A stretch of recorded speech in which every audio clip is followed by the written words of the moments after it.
Meu nome é Adriana Santos e se você está aqui assistindo este vídeo, provavelmente já passou por alguma traição ou abandono na sua vida.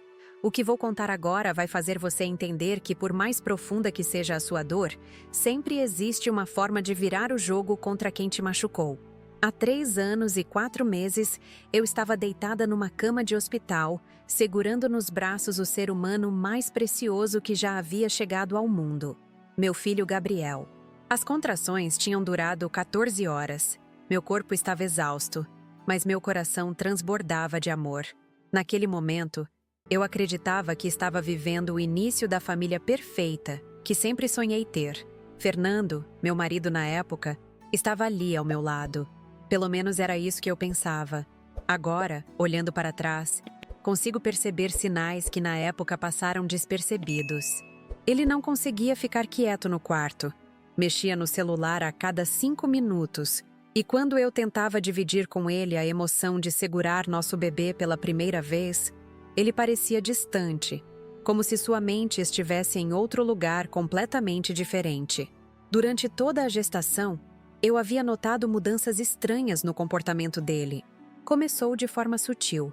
Chegava mais tarde do trabalho, inventava reuniões que antes não existiam, e quando questionado sobre qualquer coisa, ficava irritado e mudava de assunto imediatamente. Eu, na minha ingenuidade de mulher apaixonada e grávida, atribuía tudo isso ao nervosismo de se tornar pai pela primeira vez. Quantas vezes eu me enganei, pensando que conhecia realmente aquela pessoa com quem havia dividido 5 anos da minha vida. Quantas noites eu passei acordada, sentindo ele mexer no telefone debaixo das cobertas, achando que estava apenas checando e-mails do trabalho. Como eu era tola em acreditar nas desculpas esfarrapadas que ele inventava para explicar gastos extras no cartão de crédito ou ligações perdidas de números desconhecidos. Mas naquele dia no hospital, mesmo com todas essas estranhezas, eu ainda alimentava a esperança de que a chegada do Gabriel faria ele amadurecer e se transformar no homem e pai que eu tanto desejava que fosse.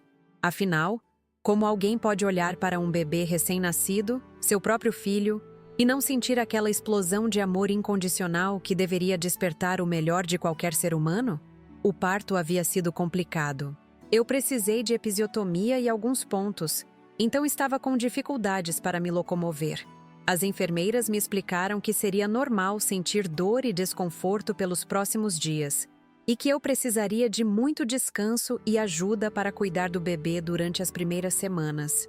Fernando ouviu tudo isso, balançou a cabeça concordando, e até pegou alguns panfletos sobre cuidados com recém-nascidos que as profissionais ofereceram. Por volta das 7 da tarde, quando o movimento no corredor do hospital começou a diminuir e a luz natural das janelas estava ficando alaranjada com o pôr do sol, Fernando se levantou da poltrona ao lado da minha cama. Ele disse que precisava ir até a farmácia do hospital comprar algumas fraldas extras, pomada para assaduras e outros itens básicos que não tínhamos levado na mala da maternidade. Lembro perfeitamente das suas palavras. Amor, vou ali rapidinho comprar umas coisas para o Gabriel.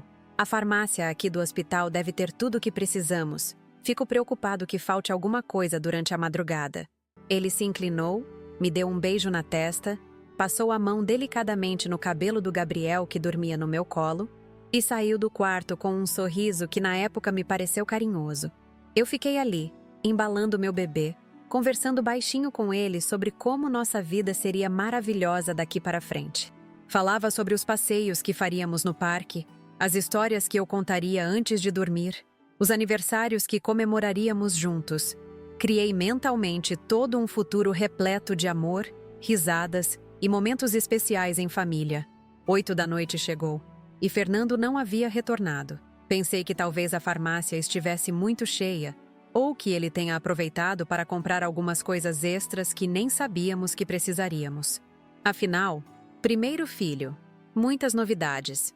É normal não ter experiência com todas as necessidades de um recém-nascido. 9 da noite, ainda nada. Comecei a ficar levemente preocupada, mas ainda encontrava explicações racionais para o atraso. Talvez ele tenha ido até em casa buscar alguns itens que esquecemos, Ou quem sabe aproveitou para avisar os parentes mais próximos sobre o nascimento do Gabriel. 10 da noite passou, depois 10h30, 11 horas. Nesse momento, a preocupação começou a se transformar em uma sensação estranha no estômago. Liguei para o celular dele pela primeira vez e só deu caixa postal. Talvez estivesse sem bateria. Pensei, tecnologia às vezes falha nos momentos que mais precisamos dela. Meia-noite chegou e eu já estava realmente assustada. Liguei novamente e novamente caixa postal.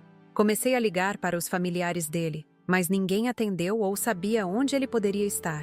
A enfermeira do plantão noturno percebeu minha agitação e perguntou se estava tudo bem.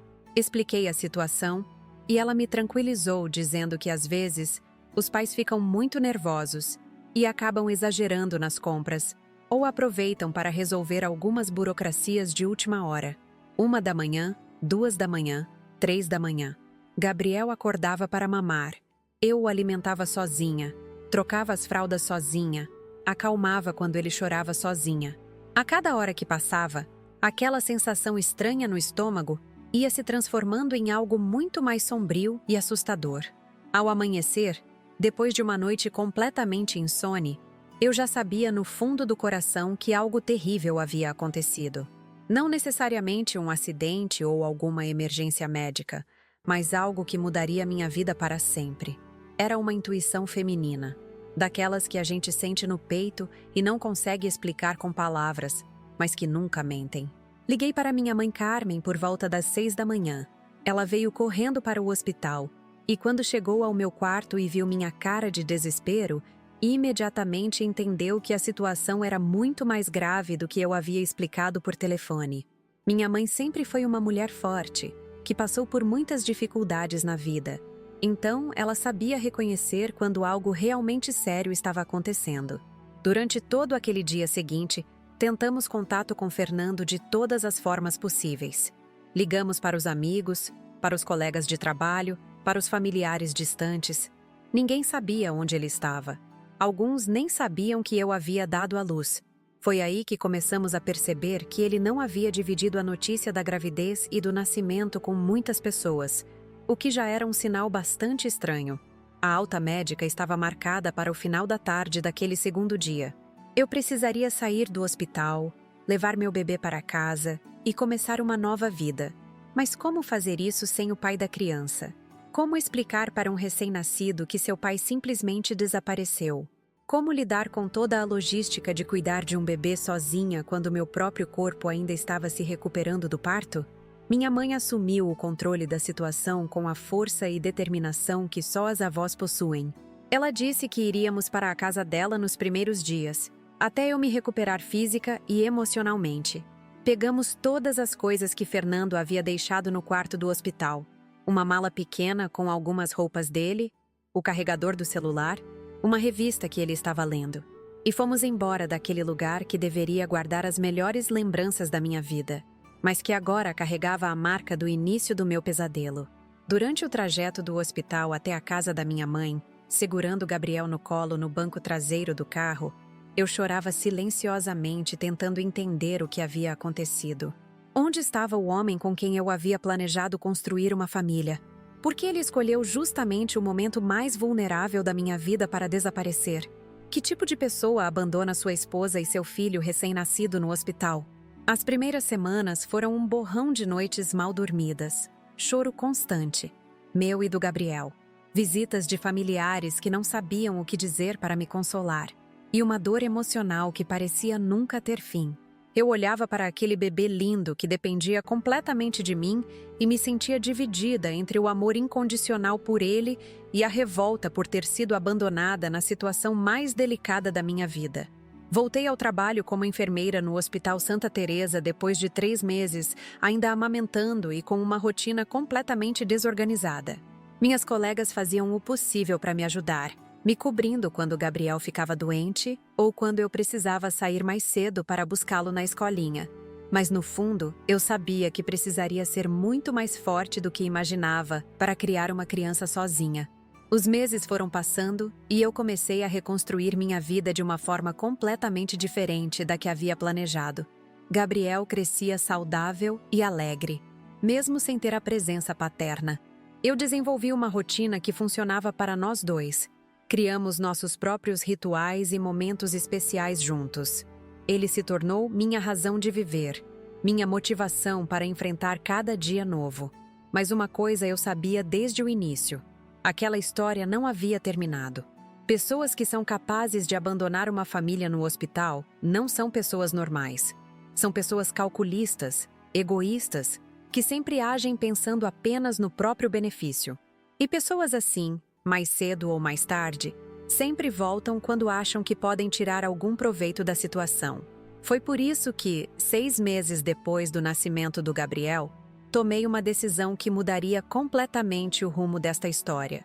Uma decisão que, na época, meus familiares e amigos acharam exagerada e desnecessária, mas que se mostraria a mais inteligente e salvadora escolha que já fiz em toda a minha vida. Eu não ia esperar passivamente para ver o que aconteceria. Eu não ia confiar na sorte ou na justiça divina. Eu tinha um filho para proteger, e se Fernando algum dia resolvesse voltar, eu estaria completamente preparada para defender minha família da forma mais devastadora possível. Então, pessoal que estão assistindo, onde vocês estão vendo este vídeo, escrevam aí nos comentários de qual cidade, qual estado vocês são, porque eu tenho certeza que muitas pessoas já passaram por situações parecidas. Se inscrevam no canal Vingança do Dia porque vocês precisam saber como essa história continua.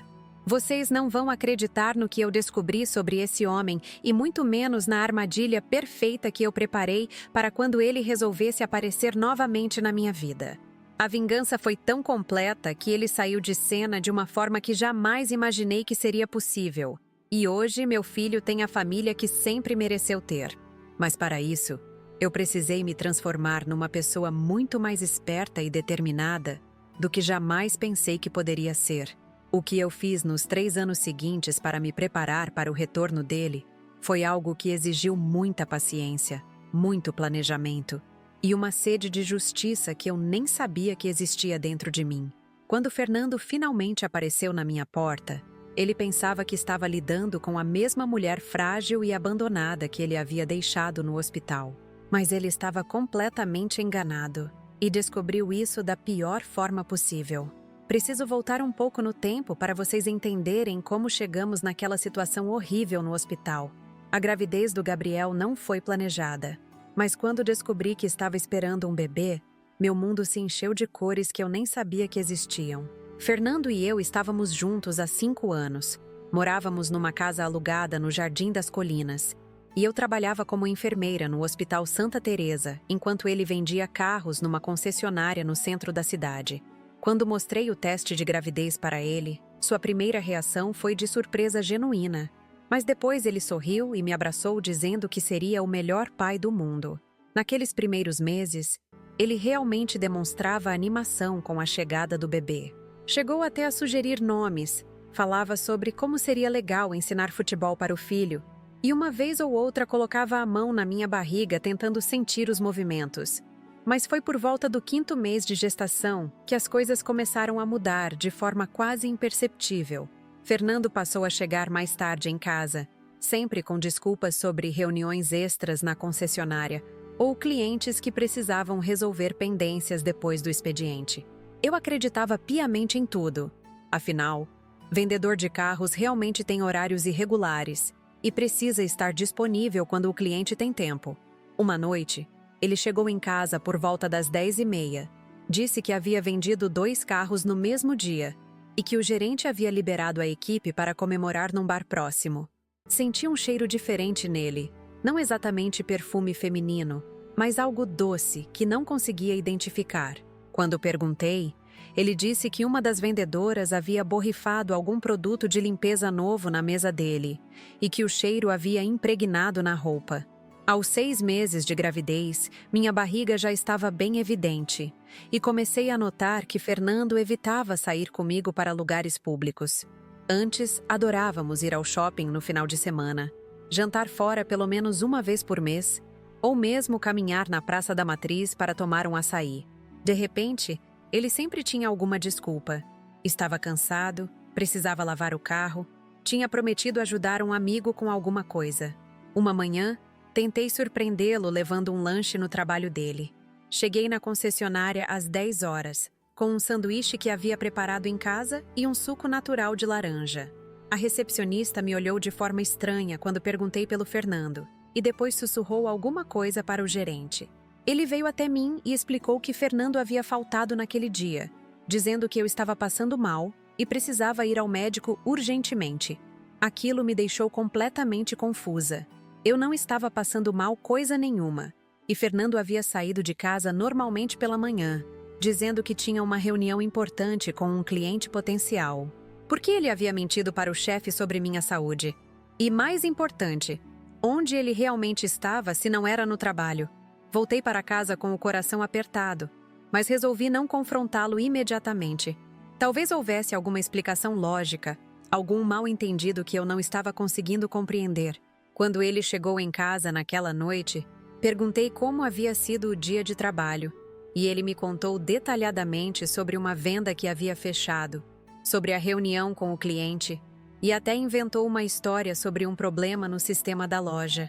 Foi nesse momento que percebi que estava casada com um mentiroso compulsivo, alguém capaz de olhar nos meus olhos, grávida do filho dele, e inventar histórias elaboradas sobre o próprio dia. Mas ainda assim, por amor e por medo de estar enganada, resolvi dar o benefício da dúvida e observar melhor antes de tirar conclusões precipitadas. No 7º mês, ele começou a receber ligações estranhas. O telefone tocava, ele olhava quem estava ligando, desligava e dizia que era telemarketing. Isso acontecia várias vezes por dia, sempre com a mesma reação. Uma noite, ele esqueceu o celular na cozinha enquanto tomava banho, e o telefone tocou. Sem pensar muito, atendi. Uma voz feminina do outro lado perguntou: "Fernando, amor, você está aí? Preciso falar com você sobre o médico amanhã." Meu sangue gelou. Eu disse "alô" algumas vezes, mas a pessoa desligou imediatamente quando percebeu que não era ele. Fiquei parada na cozinha, com o telefone na mão, sentindo meu mundo desabar aos poucos. Quando Fernando saiu do banheiro e viu que eu estava com o celular dele, perguntou se alguém havia ligado. Eu disse que sim, que uma mulher havia perguntado por ele e falado sobre algum médico. Ele ficou visivelmente nervoso, pegou o telefone das minhas mãos e disse que devia ser engano, que provavelmente era uma cliente confusa que tinha anotado o número errado. Mas uma grávida de 7 meses não é burra. Aquela mulher havia chamado ele de amor. Não existe confusão de número de telefone que faça uma desconhecida te chamar de amor e falar sobre consulta médica. Naquela noite, deitada na cama ao lado dele fingindo que estava dormindo, tomei uma decisão silenciosa. Eu ia descobrir o que estava acontecendo. No 8º mês, contratei minha amiga Tatiana para me ajudar numa investigação caseira. Ela era professora, tinha horários mais flexíveis que os meus, e concordou em seguir Fernando algumas vezes para descobrir onde ele realmente ia quando dizia estar no trabalho. Eu me sentia horrível fazendo aquilo, como uma dessas mulheres paranoicas que a gente vê em filmes, mas meu instinto maternal já estava me alertando que precisava proteger meu filho de alguma coisa terrível. Tatiana me ligou numa terça-feira à tarde, com a voz embargada. "Adriana, você precisa se sentar para ouvir o que tenho para te contar."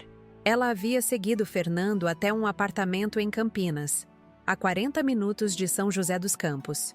Ele chegou lá por volta do meio-dia, subiu até o 3º andar e ficou até às 5 da tarde. Quando desceu, estava acompanhado de uma mulher morena, grávida, com uma barriga que parecia estar no mesmo estágio que a minha. Meu mundo desabou completamente naquele momento. Não era apenas uma traição comum. Não era apenas uma aventura passageira ou um momento de fraqueza. Fernando estava vivendo uma vida dupla completa, com outra mulher que também estava esperando um filho dele. 2 gravidezes simultâneas, 2 famílias sendo formadas ao mesmo tempo, e eu completamente alheia a tudo isso. A confirmação veio através de fotos que Tatiana conseguiu tirar de longe. Fernando beijando aquela mulher na boca, colocando a mão na barriga dela, exatamente da mesma forma carinhosa que fazia comigo, entrando no apartamento como se fosse a casa dele. As imagens mostravam uma intimidade que só existe entre pessoas que vivem juntas há muito tempo. Naquela noite, confrontei Fernando com as evidências. Mostrei as fotos, contei sobre a investigação, perguntei quantos meses de gravidez a outra mulher tinha. Ele tentou negar inicialmente. Depois mudou a versão dizendo que era apenas uma amiga que estava passando por dificuldades. Depois admitiu que era uma ex-namorada que havia procurado ele pedindo ajuda financeira porque estava grávida de outro homem. Mentira após mentira após mentira. Até que finalmente, encurralado pelas evidências, ele confessou toda a verdade. Tinha conhecido Roberta 6 meses antes de eu engravidar. Eles começaram a se relacionar. E quando descobriu que ela também estava grávida, entrou em pânico. Não sabia como lidar com a situação, então resolveu manter as duas relações em segredo até decidir o que fazer. Decidir o que fazer? Como se nós fôssemos objetos. Como se pudesse escolher entre duas famílias como quem escolhe entre 2 carros numa concessionária. A frieza com que ele falava sobre a situação me mostrou que eu estava diante de uma pessoa completamente diferente daquela por quem havia me apaixonado 5 anos antes. Descobri também que a gravidez dela era de 8 meses, ou seja, ela engravidou primeiro. Eu era a segunda opção, a amante que ele mantinha enquanto vivia a vida oficial com a primeira. A humilhação foi devastadora. Mas a dor de saber que meu filho seria criado numa mentira foi ainda pior. Fernando tentou me convencer de que ficaria comigo, que terminaria com ela, que escolheria nossa família. Mas como confiar numa pessoa que havia mentido descaradamente durante meses? Como acreditar em alguém capaz de engravidar 2 mulheres ao mesmo tempo e manter as 2 relações como se nada estivesse acontecendo? Disse para ele que precisava de tempo para pensar, que não tomaria nenhuma decisão precipitada por causa do bebê. Na verdade, eu já sabia o que faria. Criaria meu filho sozinha, longe daquele mentiroso patológico. Mas não queria mostrar minhas cartas ainda, porque intuía que ele estava planejando alguma coisa. E estava mesmo. Na semana seguinte, descobri que Fernando havia aberto uma conta bancária nova. Estava transferindo dinheiro aos poucos e tinha até conversado com um advogado sobre questões de pensão alimentícia. Ele estava se preparando para abandonar uma das 2 famílias e, pelos sinais, eu era a escolhida para ser descartada. Foi assim que chegamos àquela noite terrível no hospital. Quando Fernando disse que ia comprar fraldas e nunca mais voltou, eu já sabia no fundo do coração que ele havia tomado sua decisão final. Escolheu ficar com Roberta e o filho dela e me abandonou no momento mais vulnerável e importante da minha vida. Mas uma coisa ele não sabia sobre mim. Eu nunca fui do tipo que aceita a injustiça calada. Minha mãe sempre me ensinou que a vida cobra caro de quem machuca pessoas inocentes, e às vezes precisamos ajudar o destino a fazer essa cobrança. Enquanto ele pensava que estava se livrando de mim para sempre, eu estava arquitetando algo muito maior e mais devastador do que ele jamais poderia imaginar. Durante aquelas primeiras semanas de adaptação com Gabriel, enquanto chorava as noites de dor e humilhação, uma parte da minha mente já estava trabalhando num plano. Se Fernando achava que poderia simplesmente apagar nossa existência da vida dele, estava profundamente enganado. Pessoas como ele sempre acabam voltando quando menos esperamos, especialmente quando descobrem que podem tirar algum proveito da situação. E quando esse momento chegasse, porque eu tinha certeza de que chegaria, eu estaria preparada de uma forma que faria todos os anos de sofrimento valerem a pena. A vingança seria tão perfeita, tão completa, que ele se arrependeria pelo resto da vida de ter subestimado a força de uma mãe determinada a proteger seu filho. O que aconteceu nos meses seguintes transformou completamente minha maneira de enxergar a vida, as pessoas e especialmente a justiça. Descobri capacidades dentro de mim que nem sabia que existiam. E aprendi que às vezes precisamos nos tornar estrategistas para sobreviver num mundo cheio de pessoas sem caráter. Os primeiros dias após sair do hospital foram os mais sombrios da minha existência. Gabriel chorava durante a madrugada, e eu acordava assustada achando que Fernando estava chegando em casa. Levava alguns segundos para lembrar que ele não voltaria mais, que eu estava completamente sozinha com um recém-nascido que dependia inteiramente de mim para sobreviver. Minha mãe Carmen foi minha salvação naquelas primeiras semanas. Ela assumiu a organização da casa, Cozinhava refeições nutritivas para ajudar na minha recuperação pós-parto e me ensinava técnicas práticas de cuidado com bebês que eu não havia aprendido nos livros. Mas mesmo com toda a ajuda dela, as noites eram longas e cheias de pensamentos torturantes sobre como seria criar uma criança sem nenhum apoio paterno. O apartamento que eu dividia com Fernando se tornou um ambiente tóxico, cheio de lembranças dolorosas. A cama onde dormíamos juntos, as roupas dele ainda penduradas no armário, os planos que havíamos feito para o quartinho do Gabriel, tudo aquilo me sufocava e impedia minha recuperação emocional. Decidi me mudar para um lugar menor, só meu e do meu filho, onde pudéssemos começar uma vida nova sem fantasmas do passado. Encontrei um apartamento de 2 quartos num condomínio simples, mais seguro, a 10 minutos do hospital onde trabalho. O aluguel cabia no meu orçamento de enfermeira e tinha uma área de lazer onde Gabriel poderia brincar quando crescesse um pouco. Usar minhas economias para pagar depósito e mobília básica foi doloroso, mas necessário para minha sanidade mental. Nos primeiros meses, desenvolvi uma rotina rígida que me ajudava a manter o foco.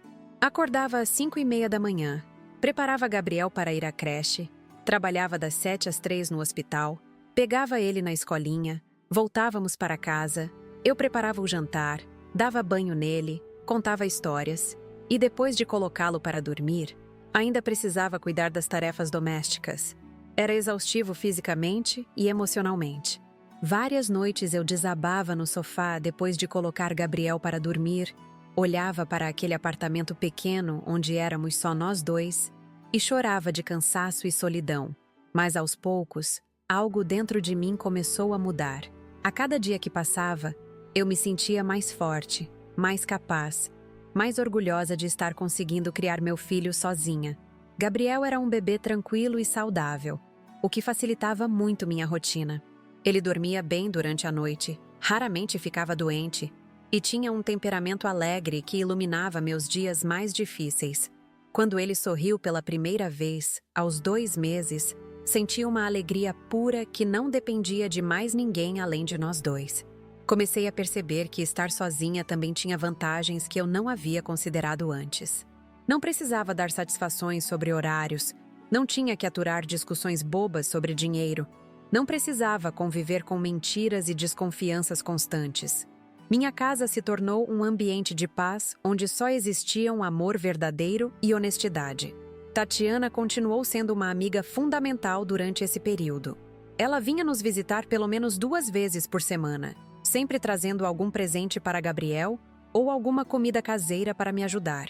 Foi ela quem me sugeriu voltar a estudar para fazer uma especialização em enfermagem, argumentando que melhorar minha qualificação profissional seria importante para garantir estabilidade financeira no futuro. A ideia me animou bastante. Pesquisei cursos de pós-graduação em pediatria, que combinavam perfeitamente com minha nova realidade de mãe. Consegui uma bolsa parcial numa universidade conceituada e organizei minha agenda para assistir às aulas aos sábados de manhã, enquanto minha mãe cuidava do Gabriel. Estudar novamente despertou uma energia que eu havia esquecido que possuía.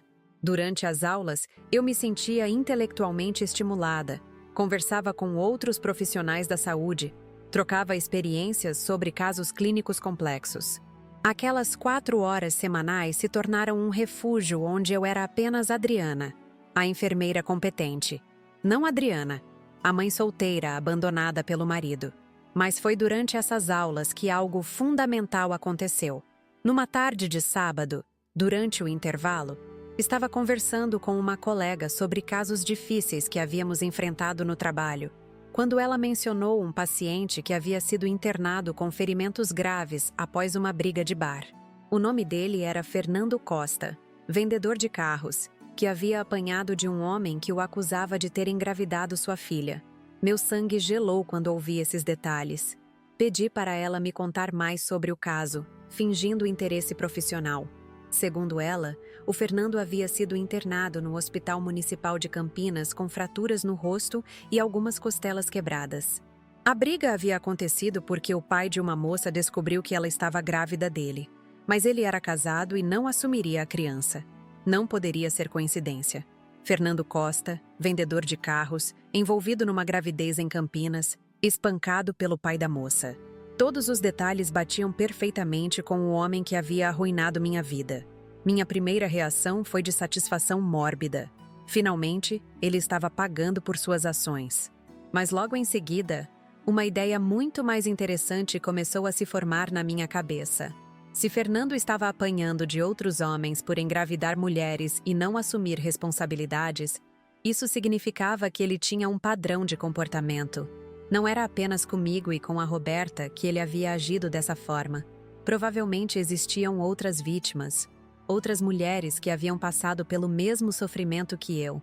Naquela noite, depois de colocar Gabriel para dormir, fiquei acordada até muito tarde pensando sobre essa descoberta. Uma parte de mim queria apenas esquecer Fernando para sempre e seguir em frente com minha vida. Mas outra parte, mais racional e estratégica, começou a considerar que talvez fosse importante saber mais sobre o passado dele. E se um dia ele decidisse voltar e tentar tomar Gabriel de mim? E se ele aparecesse reivindicando direitos paternos depois de anos ausente? Como eu poderia me proteger e proteger meu filho se não soubesse exatamente com que tipo de pessoa estava lidando? Foi então que tomei uma decisão que mudaria completamente o rumo desta história. Decidi investigar profundamente o passado de Fernando. Não por vingança ou curiosidade mórbida, mas como uma estratégia de proteção para meu filho. Se ele algum dia voltasse, eu estaria completamente preparada com todas as informações necessárias para defendê-lo legalmente.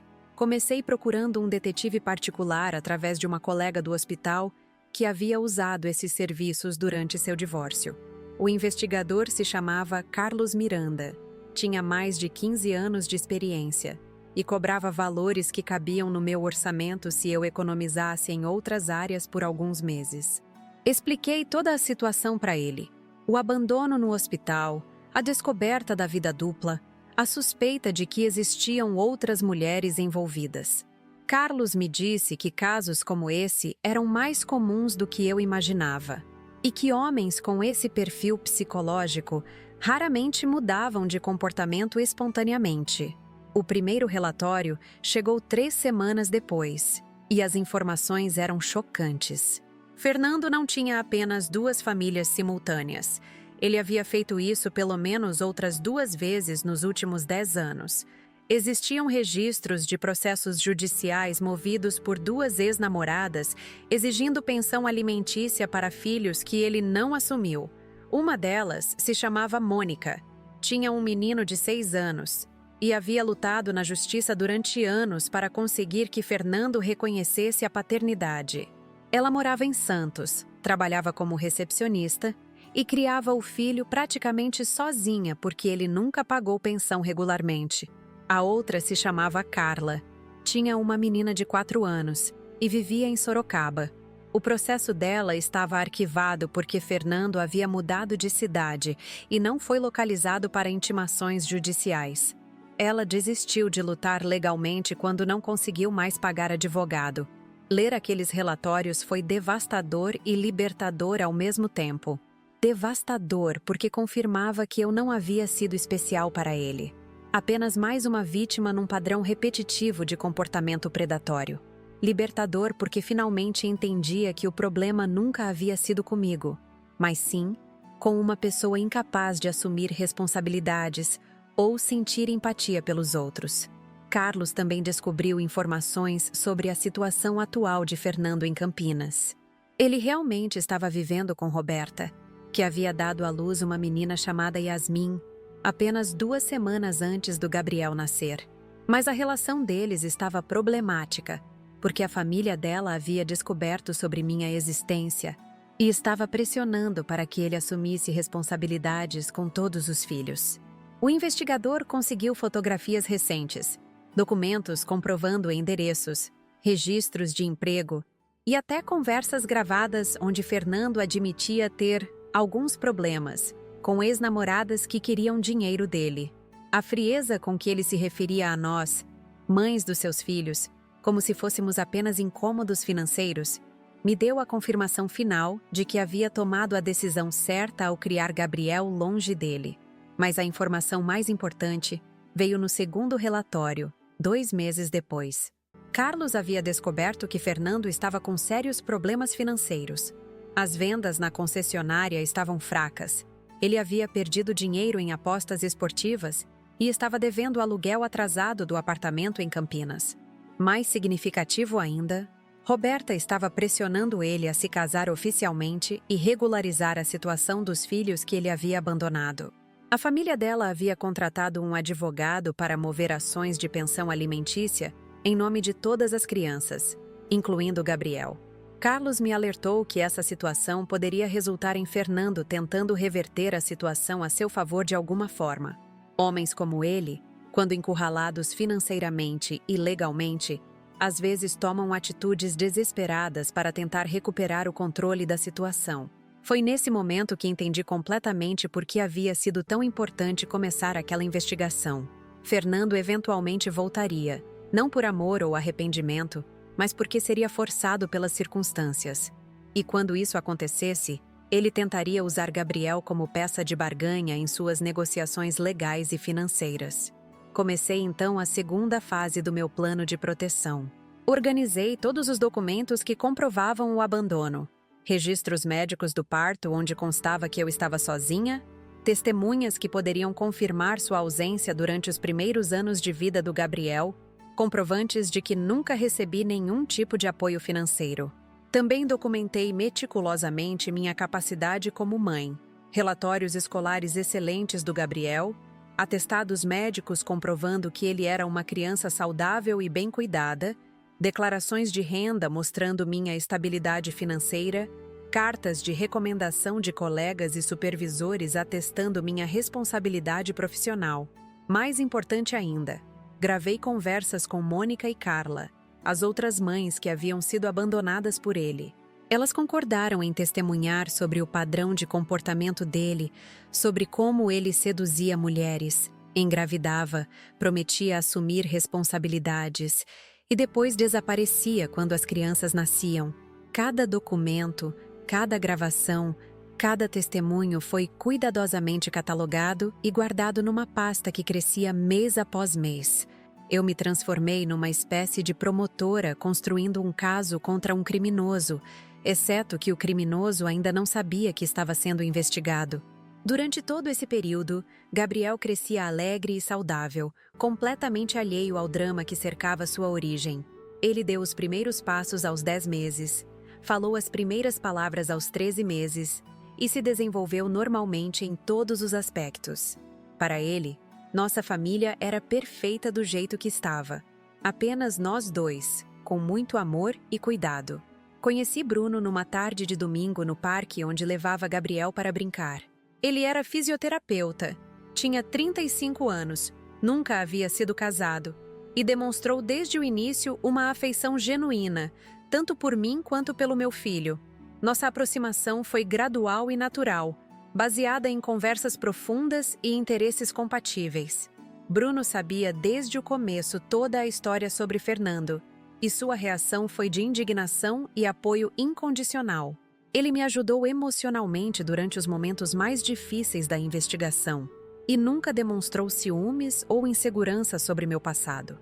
Gradualmente, ele se tornou uma figura paterna para Gabriel, que o adorava e se referia a ele como tio Bruno. 2 anos se passaram dessa forma, eu trabalhando, estudando, criando Gabriel, construindo um relacionamento saudável com Bruno e secretamente me preparando para o confronto que sabia que eventualmente chegaria. A pasta com evidências contra Fernando estava cada vez mais completa, e Carlos continuava me enviando relatórios mensais sobre a situação dele em Campinas. Foi no 3º aniversário de Gabriel que Carlos me ligou com a notícia que eu estava esperando há tanto tempo. Fernando e Roberta haviam terminado definitivamente. Ela havia expulso ele de casa, e ele estava morando num quarto alugado em condições precárias. Mais importante, ele havia começado a fazer perguntas sobre mim e sobre Gabriel para conhecidos mútuos. Segundo as informações que Carlos coletou, Fernando estava planejando uma tentativa de reaproximação, não por sentimentos paternais, mas porque achava que poderia usar a paternidade para conseguir vantagens legais nos processos de pensão que estavam correndo contra ele.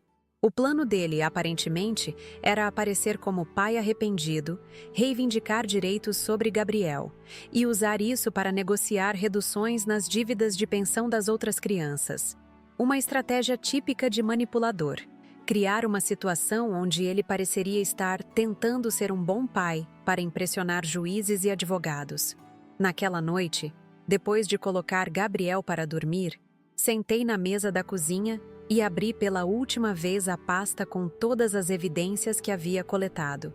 Eram mais de 300 páginas de documentos, fotografias, gravações, depoimentos e provas irrefutáveis do caráter dele. Olhei para meu filho dormindo peacefully no quartinho.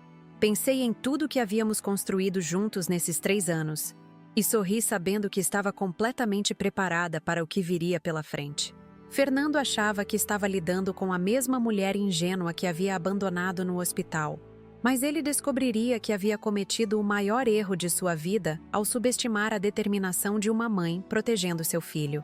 A ligação de Carlos chegou numa sexta-feira de manhã, enquanto eu estava preparando Gabriel para a escolinha. Sua voz carregava uma urgência diferente, e ele pediu para nos encontrarmos pessoalmente naquela mesma tarde. Disse que havia descoberto informações que mudavam completamente tudo o que sabíamos sobre Fernando e que seria melhor conversarmos cara a cara. Meu coração disparou. Durante 3 anos, eu havia coletado evidências sistematicamente, mas algo no tom de voz do detetive me dizia que ele havia descoberto algo muito mais grave do que os abandonos que já conhecíamos. Combinamos de nos encontrar às 4 horas no consultório dele, depois que eu saísse do hospital. O dia no trabalho passou devagar. Eu tentava me concentrar nos pacientes, mas minha mente não parava de imaginar que tipo de descoberta poderia ter deixado Carlos tão alterado. Será que Fernando havia cometido algum crime? Será que existiam mais filhos abandonados do que imaginávamos? Ou seria algo ainda pior? Quando cheguei ao escritório dele, Carlos já estava me esperando com uma expressão séria que nunca havia visto antes. Na mesa, havia uma pilha de documentos muito maior do que as dos relatórios anteriores e algumas fotografias espalhadas que ele virou de cabeça para baixo quando entrei. Adriana, ele começou, preciso te avisar que o que vou contar agora vai ser difícil de escutar. Descobri coisas sobre Fernando que vão muito além dos abandonos familiares. Você tem certeza de que quer saber tudo? Respirei fundo e respondi que sim. Depois de 3 anos coletando evidências, eu precisava saber exatamente com quem havia dividido 5 anos da minha vida e quem era o pai biológico do meu filho. Carlos abriu a primeira pasta e começou a revelar descobertas que me deixaram em estado de choque. Fernando não era apenas um homem que abandonava famílias. Ele era um criminoso com antecedentes muito mais sérios. Havia registros policiais de pelo menos 4 denúncias por estelionato, 2 por ameaça e uma por violência doméstica que havia sido retirada pela vítima. A denúncia de violência doméstica havia sido feita por uma ex-namorada chamada Renata, que morava em Ribeirão Preto. Segundo o boletim de ocorrência, Fernando havia agredido ela fisicamente durante uma discussão sobre dinheiro, deixando marcas no rosto e no braço. Ela registrou a ocorrência, mas retirou a queixa 2 semanas depois, alegando que havia sido um mal-entendido. Carlos havia conseguido contato telefônico com Renata, e ela concordou em contar sua versão dos fatos. A história era aterrorizante. Fernando havia se tornado progressivamente mais agressivo durante o relacionamento de 8 meses que tiveram. Começou com gritos e xingamentos, evoluiu para empurrões e tapas, até culminar na agressão que motivou a denúncia. Ela só retirou a queixa porque Fernando apareceu na casa dela com flores, pedindo perdão e ameaçando se matar caso ela não o perdoasse. Renata, assustada e emocionalmente manipulada, aceitou retirar a denúncia, mas terminou o relacionamento definitivamente na semana seguinte. Mas isso não é tudo. Carlos continuou, abrindo outra pasta. Descobri também que Fernando tem envolvimento com agiotagem. Ele devia dinheiro para pessoas perigosas em Campinas e usava informações pessoais das mulheres que namorava para conseguir empréstimos em nome delas. Meu sangue gelou quando ouvi isso. Fernando tinha acesso a todos os meus documentos pessoais durante nosso relacionamento. CPF, RG, comprovantes de renda, dados bancários. Tudo estava disponível para ele. Será que ele havia usado minhas informações para conseguir dinheiro com agiotas? Carlos confirmou meus piores temores.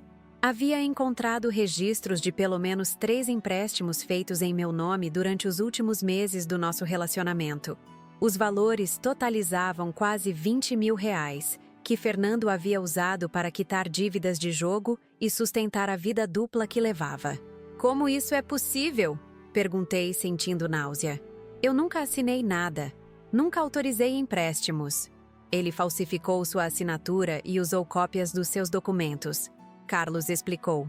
É um crime de estelionato qualificado, mas como os credores são agiotas, eles não registraram ocorrência oficial.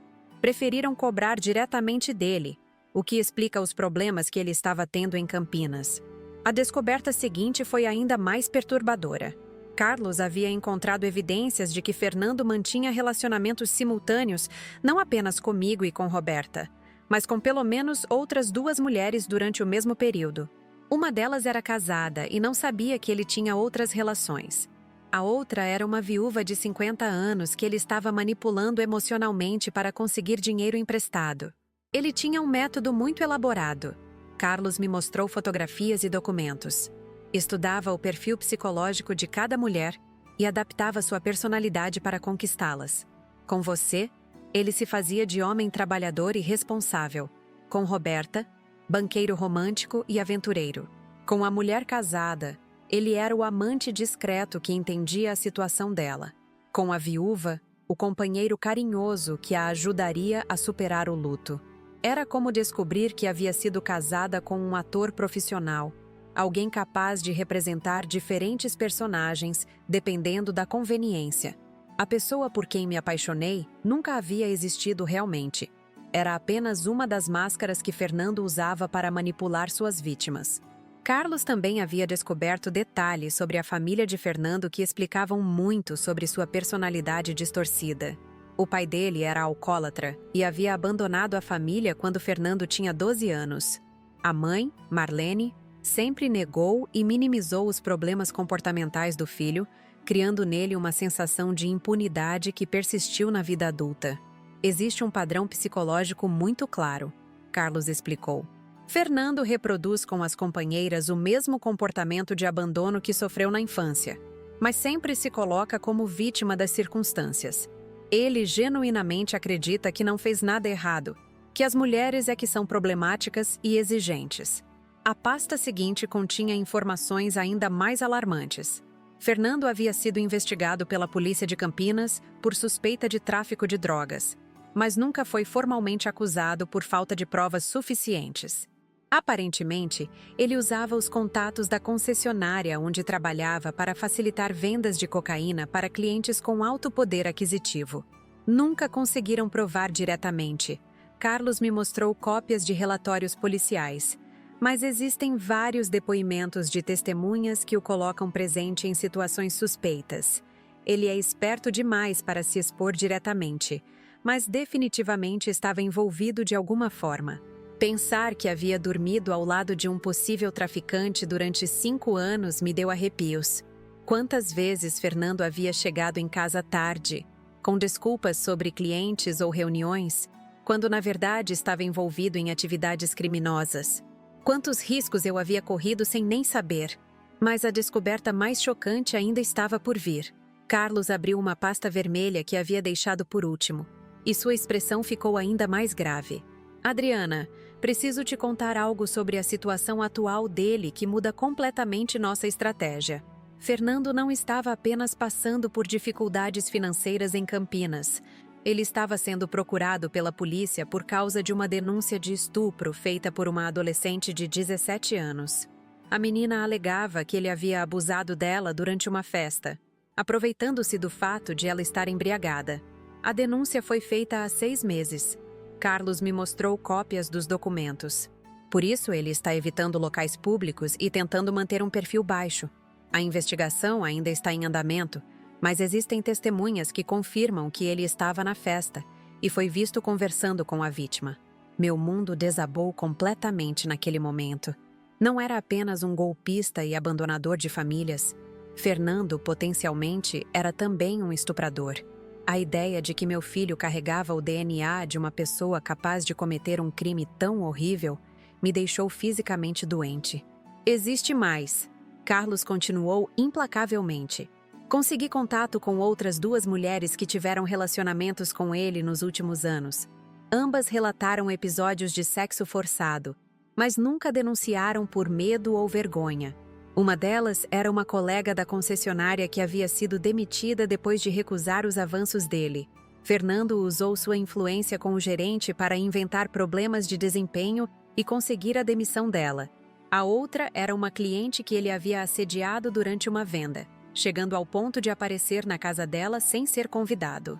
O padrão é sempre o mesmo, Carlos explicou. Ele identifica mulheres em situações vulneráveis, solteiras recentes, viúvas, mães solteiras, mulheres com problemas financeiros, e usa essa vulnerabilidade para conseguir o que quer. Quando elas resistem ou tentam se afastar, ele se torna agressivo e vingativo. Sentada naquela sala, ouvindo revelação após revelação sobre a verdadeira natureza do homem com quem havia planejado construir uma família, senti uma mistura de horror e alívio. Horror por descobrir que havia estado tão próxima de alguém tão perigoso. Alívio por ter conseguido me livrar dele antes que algo pior acontecesse comigo ou com Gabriel. Carlos me mostrou fotografias recentes de Fernando e fiquei chocada com a deterioração física dele. O homem bonito e bem cuidado que eu conhecia havia se transformado numa pessoa magra, com olheiras profundas e aparência desleixada. As drogas, o álcool e o estresse dos problemas legais estavam cobrando seu preço. Ele está desesperado, Carlos me alertou. Homens como Fernando, quando encurralados, podem tomar atitudes muito perigosas. Por isso preciso te avisar. Existe uma possibilidade real de ele tentar usar Gabriel como moeda de troca para negociar com a justiça. A estratégia seria apresentar-se como pai arrependido, que queria resgatar o relacionamento com o filho, usando isso para construir uma imagem mais positiva perante os juízes que estavam julgando os outros processos. Era uma jogada típica de manipulador sociopata. Usar a própria criança como peça num jogo de interesses pessoais. Mas temos uma vantagem. Carlos sorriu pela primeira vez naquela tarde. Ele não imagina que sabemos de tudo isso. Se ele realmente aparecer tentando reivindicar direitos paternos, estaremos preparados com um arsenal de evidências que não apenas negará qualquer possibilidade de guarda, mas provavelmente resultará em prisão imediata. Saí daquele escritório com uma sensação estranha de poder e responsabilidade. Por um lado, estava apavorada por descobrir que o pai do meu filho era uma pessoa muito mais perigosa do que eu havia imaginado. Por outro lado, sentia-me completamente armada para proteger Gabriel de qualquer tentativa de aproximação. Naquela noite, depois de colocar meu filho para dormir, fiquei olhando para ele no berço e prometi silenciosamente que jamais permitiria que Fernando chegasse perto dele. Não importava que estratégias ele tentasse usar, que mentiras contasse, ou que direitos legais reivindicasse. Eu tinha evidências suficientes para destruir qualquer tentativa de manipulação. Bruno chegou em casa por volta das 9, e eu contei para ele todas as descobertas da tarde. Sua reação foi de indignação e preocupação com nossa segurança. Ele sugeriu que instalássemos câmeras de segurança no apartamento e que eu sempre avisasse quando fosse sair sozinha com Gabriel. Não podemos viver com medo, eu disse para ele, mas precisamos ser inteligentes. Se Fernando realmente aparecer, quero que ele caia numa armadilha tão perfeita que nunca mais consiga nos incomodar. Passamos o resto da noite planejando protocolos de segurança e revisando todos os documentos que Carlos havia me entregado. Era como nos prepararmos para uma guerra, exceto que o inimigo ainda não sabia que a batalha já havia começado. 3 dias depois, minha intuição se confirmou. Fernando ligou. O telefone tocou numa terça-feira às 7 da manhã. Eu estava preparando o café da manhã do Gabriel quando vi o número desconhecido na tela. Algo no meu peito me disse que era ele, mesmo depois de 3 anos sem nenhum contato. Atendi com a voz mais neutra possível. Adriana, sou eu, Fernando. Minha mão tremeu segurando o aparelho, mas minha voz saiu firme. Fernando, depois de 3 anos. Sei que deve estar surpresa. Ele começou com aquele tom manipulativo que eu conhecia bem. Tenho pensado muito em vocês, no Gabriel. Cometi erros terríveis e agora quero consertar tudo. Preciso conversar com você pessoalmente. Fingi hesitação, como se estivesse genuinamente confusa e emocionada com o reaparecimento dele. Na verdade, meu coração estava disparado de ansiedade. Mas era a ansiedade de quem estava prestes a executar um plano 3 anos em preparação. Não sei, Fernando. Foi muito difícil para mim. Gabriel nem se lembra de você. Por isso mesmo preciso conversar contigo. Quero conhecer meu filho, assumir minhas responsabilidades. Mudei muito, Adriana. Não sou mais aquele homem que te abandonou. Combinamos de nos encontrar numa lanchonete próxima ao hospital na quinta-feira à tarde. Eu queria um local público, com movimento, onde pudesse gravar nossa conversa sem levantar suspeitas. Também pedi para Tatiana ficar numa mesa próxima, fingindo ler um livro, mas na verdade servindo como testemunha de tudo que fosse dito. Nos 2 dias que antecederam o encontro, revisei todos os documentos que Carlos havia coletado, memorizei os detalhes mais importantes e ensaiei mentalmente diferentes cenários de conversa. Eu precisava deixar Fernando falar o máximo possível, revelar suas verdadeiras intenções, sem demonstrar que sabia de tudo. Bruno ficou nervoso com o encontro, mas entendeu que era necessário para descobrirmos exatamente o que Fernando estava planejando. Combinamos que ele ficaria de plantão no celular, e se eu não ligasse até às 6 da tarde, ele deveria vir me procurar na lanchonete. Quinta-feira chegou, e às 3 horas eu estava sentada numa mesa estratégica da lanchonete do seu Joaquim, com uma gravação em andamento no celular, e Tatiana posicionada 3 mesas atrás de mim. Meu coração batia acelerado, mas eu me sentia estranhamente calma e no controle da situação. Fernando chegou pontualmente às 3h15. Eu quase não o reconheci. O homem bonito e bem arrumado que eu conhecia havia se transformado numa versão deteriorada de si mesmo. Estava mais magro, com o rosto abatido, roupas amarrotadas e um nervosismo visível nos gestos. Ele se sentou na minha frente e tentou sorrir, mas era um sorriso forçado que não chegava aos olhos. Você está linda, Adriana. A maternidade te fez bem. Obrigada. Respondi friamente. Você disse que queria conversar sobre Gabriel. Sim, sobre nosso filho. Ele enfatizou a palavra nosso de uma forma que me deu náusea. Sei que estraguei tudo quando saí do hospital naquele dia. Foi covardia minha, desespero. Mas agora, quero fazer a coisa certa. E o que seria a coisa certa, na sua opinião? Fernando se inclinou para a frente, assumindo uma postura que tentava transmitir sinceridade. Quero conhecer Gabriel, participar da vida dele. Sei que não posso apagar o que fiz, mas posso tentar ser um bom pai daqui para frente. E onde você esteve esses 3 anos? Perguntei, fingindo curiosidade genuína. Ele desviou o olhar antes de responder. Tive alguns problemas pessoais. Precisei me afastar para resolver umas situações. Mas agora está tudo resolvido. E posso me dedicar à família. Mentiroso. Eu sabia exatamente onde ele havia estado. E que tipo de problemas pessoais eram aqueles. Mas deixei ele continuar falando. Adriana, sei que vai ser difícil você confiar em mim novamente. Mas quero propor algo oficial. Legal. Podemos ir a um advogado. Regularizar a situação do Gabriel. Estabelecer um regime de visitas. Ali estava. A verdadeira intenção dele estava começando a aparecer. Não era amor paternal ou arrependimento. Era uma estratégia legal. Visitas?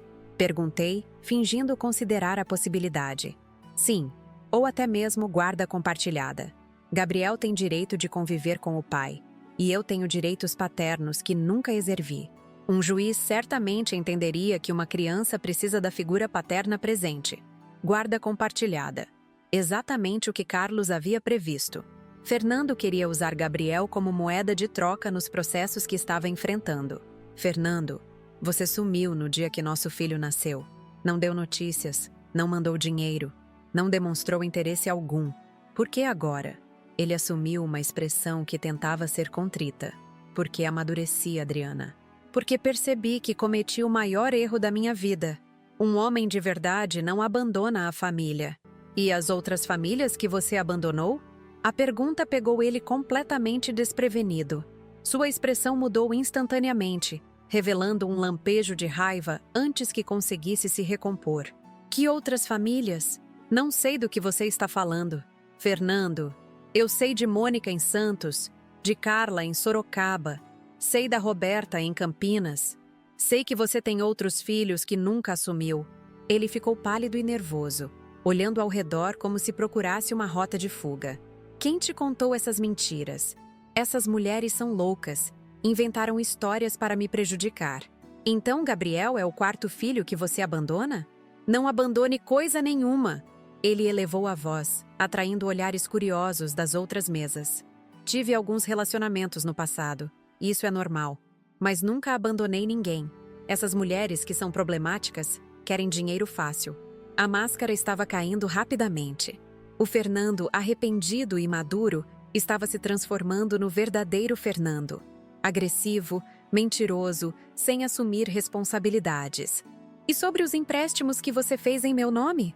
Agora ele ficou realmente desesperado. Como você sabe disso? Quem está te passando informações? Não importa como sei. Importa que você usou meus documentos para conseguir dinheiro com agiotas. Isso é crime, Fernando. Ele se levantou bruscamente da cadeira. Você não entende a situação que eu estava enfrentando. Precisava de dinheiro para resolver problemas urgentes. Ia devolver tudo. Problemas como sustentar 2 famílias ao mesmo tempo? Não era assim. Você está distorcendo tudo. Ele se sentou novamente, tentando baixar a voz. Adriana, não vim aqui para discutir o passado. Vim propor um futuro para nosso filho. Que tipo de futuro? Você está sendo processado por pensão alimentícia de outros filhos. Está sendo investigado por estupro. Que tipo de futuro pode oferecer para Gabriel? A menção do estupro foi como um soco no estômago dele. Fernando ficou branco como papel. Olhou nervosamente para os lados e sussurrou. Quem diabos está te passando essas informações? Isso é perseguição. São fatos, Fernando. Fatos que qualquer juiz vai considerar na hora de decidir sobre a guarda de uma criança. Ele tentou mudar de estratégia, assumindo um tom ameaçador. Adriana, você não entende as consequências de me negar acesso ao meu filho. Eu tenho direitos legais. Posso entrar na justiça e exigir pelo menos visitas supervisionadas. Pode tentar, respondi calmamente. Mas vai ser interessante explicar para um juiz por que você nunca pagou pensão, por que abandonou seu filho no hospital e por que está sendo investigado por crimes sexuais. Fernando percebeu que estava perdendo o controle da situação. Ele havia chegado achando que iria manipular uma ex-namorada frágil e conseguir acesso fácil ao filho. Em vez disso, estava sendo confrontado com evidências que poderiam destruir qualquer chance legal que tivesse. Você mudou, Adriana. Ele disse com raiva mal disfarçada. Se tornou uma pessoa amarga, vingativa. Está usando nosso filho como arma contra mim. Eu mudei, sim. Me tornei uma mãe que protege seu filho de pessoas perigosas. E você, Fernando, é uma pessoa muito perigosa. Ele bateu o punho na mesa, fazendo os copos chacoalhar. Chega! Não vou ficar aqui ouvindo acusações infundadas. Vou procurar um advogado e resolver isso da forma legal. Gabriel é meu filho também. Então faça isso, respondi mantendo a calma. Procure seu advogado. Entre com o processo. Vai ser muito educativo para você descobrir como a justiça trata pais que abandonam filhos recém-nascidos. Fernando se levantou novamente, dessa vez com claro instinto de fuga. Isso não vai ficar assim, Adriana. Vou lutar pelos meus direitos. Ótimo. Estarei esperando. Ele saiu da lanchonete visivelmente transtornado, sem nem se despedir. Eu fiquei sentada por mais alguns minutos, desligando a gravação e processando tudo o que havia acontecido. Tatiana veio até minha mesa assim que ele saiu. Conseguiu tudo gravado? Ela perguntou. Cada palavra. Ele confessou os empréstimos fraudulentos. Não negou as outras famílias e ainda me ameaçou. É exatamente o que precisávamos. Naquela mesma noite, liguei para Carlos e relatei todos os detalhes do encontro. Ele ficou satisfeito com as informações obtidas, especialmente as confissões implícitas de Fernando sobre os empréstimos e sua reação ao ser confrontado com a investigação de estupro. Agora é só aguardar, Carlos me disse. Se ele realmente entrar com um processo, estaremos prontos. Mas suspeito que quando ele procurar um advogado e contar toda a situação, vai receber o conselho de não mexer nesse vespeiro. Durante as 2 semanas seguintes, fiquei em estado de alerta constante. Instalei câmeras de segurança no prédio, mudei minha rotina para ser menos previsível e sempre saía com Gabriel acompanhada por Bruno ou minha mãe. Mas foi Carlos quem me trouxe as notícias mais surpreendentes. Fernando havia realmente procurado um advogado, um criminalista barato que atendia no centro da cidade. Durante a consulta, quando Fernando explicou sua situação, os múltiplos filhos abandonados, os processos por pensão, a investigação por estupro, as dívidas com agiotas, o advogado foi categórico. Qualquer tentativa legal de conseguir a guarda seria desastrosa. Mais que isso, o advogado alertou Fernando de que minha gravação da conversa na lanchonete, onde ele confessou ter feito empréstimos fraudulentos em meu nome, poderia ser usada para abrir um novo processo criminal contra ele. O tiro havia saído pela culatra completamente. Em vez de conseguir acesso a Gabriel, Fernando havia se exposto a ainda mais problemas legais. O advogado recomendou que ele saísse da cidade imediatamente e evitasse qualquer contato comigo ou com meu filho. Carlos também descobriu que a investigação por estupro havia progredido e existia agora um mandado de prisão preventiva contra Fernando. A polícia estava procurando ele ativamente, mas ele havia desaparecido do endereço em Campinas. 3 meses depois da nossa conversa na lanchonete, Carlos me ligou com a notícia final. Fernando havia sido preso numa blitz de trânsito em Goiânia, onde tentava se esconder usando documentos falsos. Além da prisão preventiva por estupro, agora enfrentava também acusações de uso de documentos falsificados e tentativa de fugir da justiça. O julgamento pelos crimes sexuais ainda estava pendente, mas Fernando já havia sido condenado a 4 anos de prisão pelos crimes financeiros e documentais. Com boa conduta, poderia sair em 2 anos e meio, mas enfrentaria imediatamente os processos de pensão alimentícia de todos os filhos abandonados. Quando recebi essa notícia, senti uma mistura de alívio e justiça finalmente servida. Gabriel estava completamente protegido de qualquer tentativa futura de aproximação de Fernando. Mais que isso, eu havia conseguido que um criminoso fosse punido por todos os crimes que cometeu, não apenas contra mim, mas contra várias outras mulheres e crianças. Bruno pediu minha mão em casamento 2 semanas depois da prisão de Fernando. Ele disse que havia esperado essa situação se resolver completamente, porque queria ter certeza de que estávamos livres de qualquer ameaça antes de oficializarmos nossa família. A cerimônia foi simples, numa tarde de sábado, com Gabriel servindo como pajem. Minha mãe chorou de emoção ao ver seu neto finalmente com uma figura paterna verdadeira. Tatiana foi minha madrinha, e durante seu discurso, ela mencionou como havia sido importante eu nunca ter desistido de proteger meu filho. Gabriel, agora com 4 anos, chama Bruno de papai, naturalmente. Ele não tem memórias de Fernando, não faz perguntas sobre o pai biológico, e cresce numa família baseada em amor verdadeiro e honestidade. Para ele, nossa história familiar começou no dia em que nasceu. Tudo que veio antes é irrelevante. Às vezes, quando estou vendo Gabriel brincar no parque ou ouvindo ele rir no banho, penso em como nossa vida poderia ter sido diferente se Fernando tivesse voltado quando ele era bebê, antes de eu descobrir toda a verdade. Talvez eu tivesse cedido às manipulações. Talvez tivesse permitido que ele exercesse algum tipo de influência sobre meu filho. Mas o destino quis que eu tivesse tempo para me preparar, para descobrir quem Fernando realmente era e para construir uma defesa impenetrável contra suas tentativas de manipulação.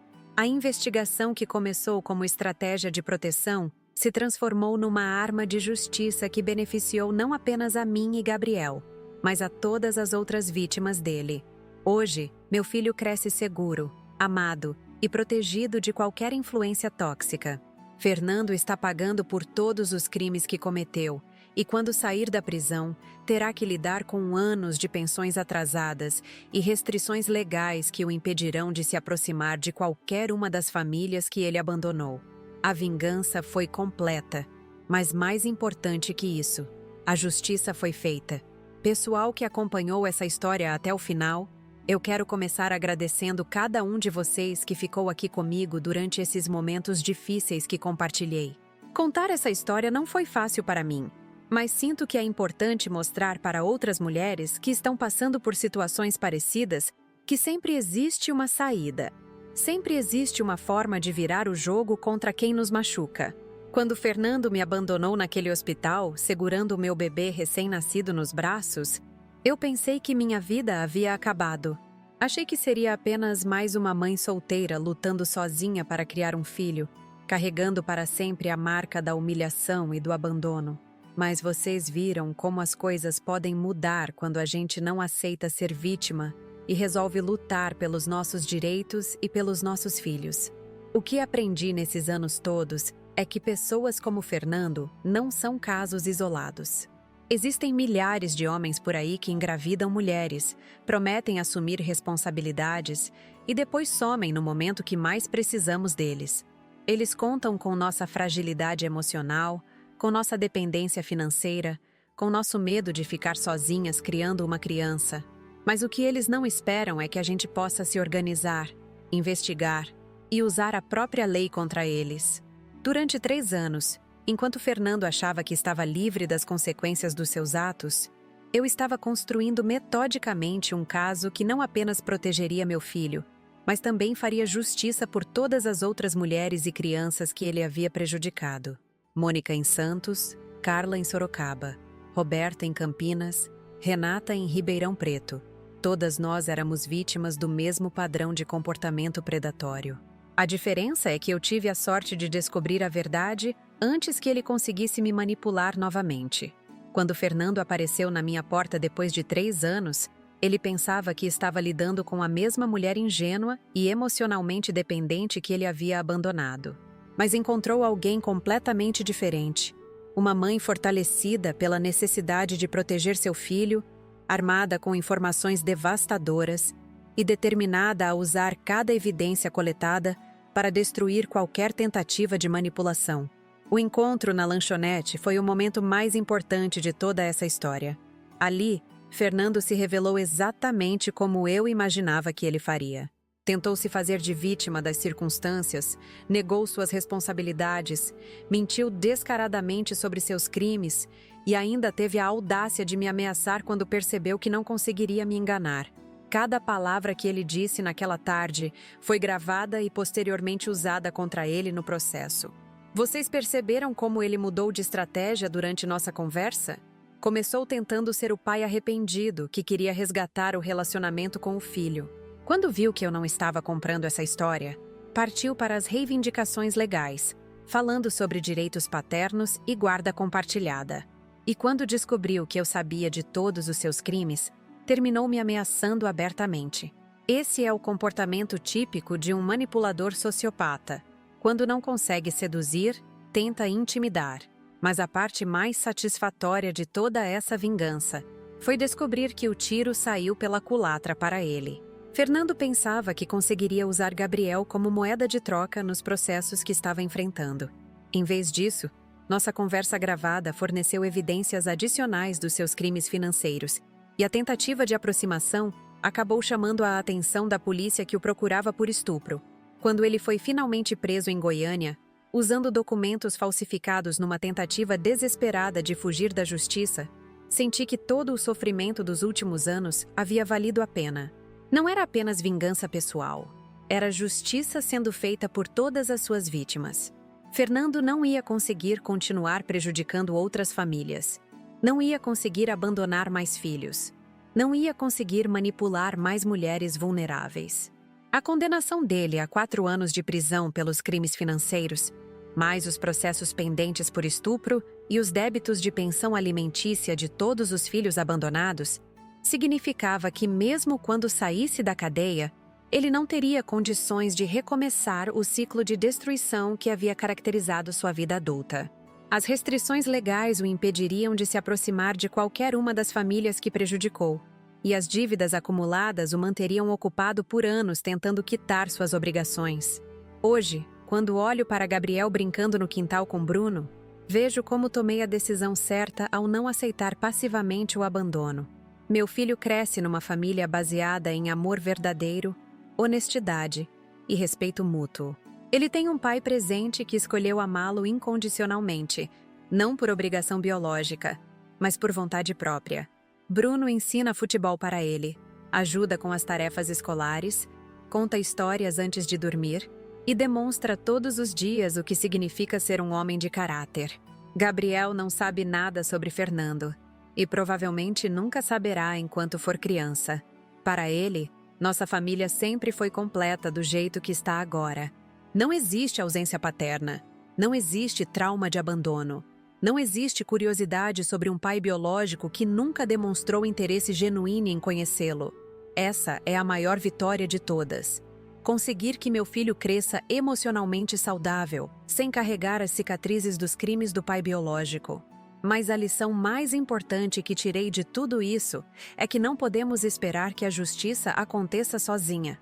Quando somos vítimas de pessoas sem escrúpulos, precisamos tomar as rédeas da situação e construir nossa própria proteção. Se eu tivesse ficado esperando Fernando ter um surto de consciência e voltar por conta própria, provavelmente teria passado a vida inteira na expectativa, criando Gabriel numa atmosfera de incerteza e possível retorno. Em vez disso, usei os 3 anos de ausência dele para me fortalecer, investigar sua verdadeira natureza e preparar uma defesa impenetrável contra qualquer tentativa futura de manipulação. Quando ele finalmente apareceu, eu estava completamente preparada, não apenas para me defender, mas para contra-atacar de forma devastadora. Quero que outras mulheres que estão assistindo esse vídeo e passando por situações similares entendam uma coisa fundamental. Vocês têm mais poder do que imaginam. Mesmo quando se sentem abandonadas, humilhadas e emocionalmente destruídas, ainda possuem a capacidade de reconstruir suas vidas e proteger seus filhos. Não aceitem ser vítimas passivas de homens irresponsáveis. Organizem-se, busquem evidências, contratem profissionais quando necessário e usem todas as ferramentas legais disponíveis para defender suas famílias. A investigação que contratei custou dinheiro que eu não tinha, mas foi o melhor investimento que já fiz na vida. As informações coletadas não apenas protegeram Gabriel, mas também ajudaram a colocar um criminoso na cadeia e fazer justiça por várias outras vítimas. Às vezes, precisamos gastar a curto prazo para garantir segurança a longo prazo. Também aprendi que rede de apoio é fundamental. Minha mãe Carmen, minha amiga Tatiana, o detetive Carlos e, posteriormente, Bruno, todas essas pessoas foram essenciais para eu conseguir executar meu plano de proteção. Mulheres sozinhas são vulneráveis, mas mulheres apoiadas por pessoas de confiança se tornam praticamente imbatíveis. Para as mães que estão criando filhos sozinhas, depois de serem abandonadas pelos pais das crianças, quero dizer que é possível criar famílias felizes e saudáveis, mesmo sem a presença dos pais biológicos. Gabriel é prova viva disso. Ele é uma criança alegre, carinhosa, inteligente e emocionalmente equilibrada, mesmo tendo crescido sem conhecer o pai biológico. O que importa não é a presença de qualquer figura paterna, mas a presença de figuras paternas positivas e saudáveis. Bruno chegou na nossa vida quando Gabriel tinha 2 anos e desde o primeiro dia demonstrou mais interesse genuíno no bem-estar do meu filho do que Fernando demonstrou durante toda a nossa vida em comum. Isso me ensinou que paternidade não é questão de DNA, mas de escolha consciente de amar e cuidar de uma criança. Agora, quero pedir uma coisa muito importante para vocês que chegaram até aqui. Primeiro, se inscrevam no canal Vingança do Dia, porque temos muitas outras histórias incríveis para compartilhar com vocês. Histórias de pessoas que não aceitaram ser pisoteadas e conseguiram dar a volta por cima de forma espetacular. Vocês vão se surpreender com a capacidade humana de resistir, se organizar e vencer contra todas as probabilidades. Além de se inscrever, preciso que vocês assistam aos outros vídeos do canal. Cada história que contamos aqui tem lições valiosas sobre como lidar com traições, abandonos, manipulações e outros tipos de injustiça. Quanto mais vocês assistirem, mais ferramentas terão para enfrentar suas próprias batalhas na vida. Mas, principalmente, preciso que vocês comentem. Comentem muito. Contem suas próprias histórias. Compartilhem experiências parecidas. Deem conselhos para outras pessoas que estão passando por situações difíceis. Os comentários são fundamentais para construirmos uma comunidade de apoio onde todos possam aprender uns com os outros. Deixem o like no vídeo também, porque isso ajuda o canal a crescer e alcançar mais pessoas que precisam dessas histórias. Compartilhem com amigas, familiares, conhecidas que possam estar enfrentando problemas similares. Às vezes, uma história como a minha pode dar força e inspiração para alguém que estava pensando em desistir. E tem uma coisa muito importante que quero pedir para vocês. Esse canal dá muito trabalho para produzir. Cada vídeo exige pesquisa, roteiro, gravação, edição e várias horas de dedicação para entregar conteúdo de qualidade todos os dias. Para conseguir manter esse ritmo e trazer sempre histórias novas e interessantes, precisamos da ajuda de vocês. Se vocês puderem contribuir com o Valeu Demais, que é a nossa forma de receber doações para custear as despesas do canal, ficaremos extremamente gratos. Qualquer valor ajuda muito a manter nosso trabalho. Preciso investir em equipamentos melhores, pagar editores, custear pesquisas e várias outras despesas necessárias para produzir conteúdo de qualidade. Quando vocês contribuem com o Valeu Demais, estão ajudando a manter esse canal funcionando e permitindo que a gente continue trazendo histórias que podem inspirar e ajudar outras pessoas. É um investimento numa comunidade que apoia quem não aceita ser vítima e luta pelos seus direitos. Comentem aí embaixo o que acharam dessa história. Vocês já passaram por alguma situação parecida? Conhecem alguém que foi abandonada depois de ter filhos? Como vocês acham que deveria ter lidado com Fernando? Quero saber todas as opiniões de vocês, porque cada comentário enriquece nossa comunidade. E para finalizar, quero deixar uma mensagem de esperança para quem está assistindo esse vídeo numa situação difícil. Não importa quão impossível pareça sua situação atual, sempre existe uma forma de virar o jogo. Às vezes demora anos, às vezes exige sacrifícios e planejamento, mas a justiça sempre encontra um jeito de ser feita. Gabriel hoje tem 5 anos. É uma criança feliz numa família amorosa. E nunca saberá o quanto sua mãe lutou para protegê-lo. Fernando está cumprindo pena na prisão, pagando por todos os crimes que cometeu. E quando sair, terá que lidar com anos de consequências legais pelos seus atos. A vingança foi perfeita, mas mais importante que isso, meu filho está seguro, nossa família está completa e a justiça foi feita por todas as vítimas. Valeu a pena cada lágrima, cada noite de insônia, cada centavo investido na investigação. Obrigada por terem acompanhado essa história até o final. Se inscrevam no Vingança do Dia, comentem, curtam, compartilhem e, se puderem, contribuam com o Valeu Demais.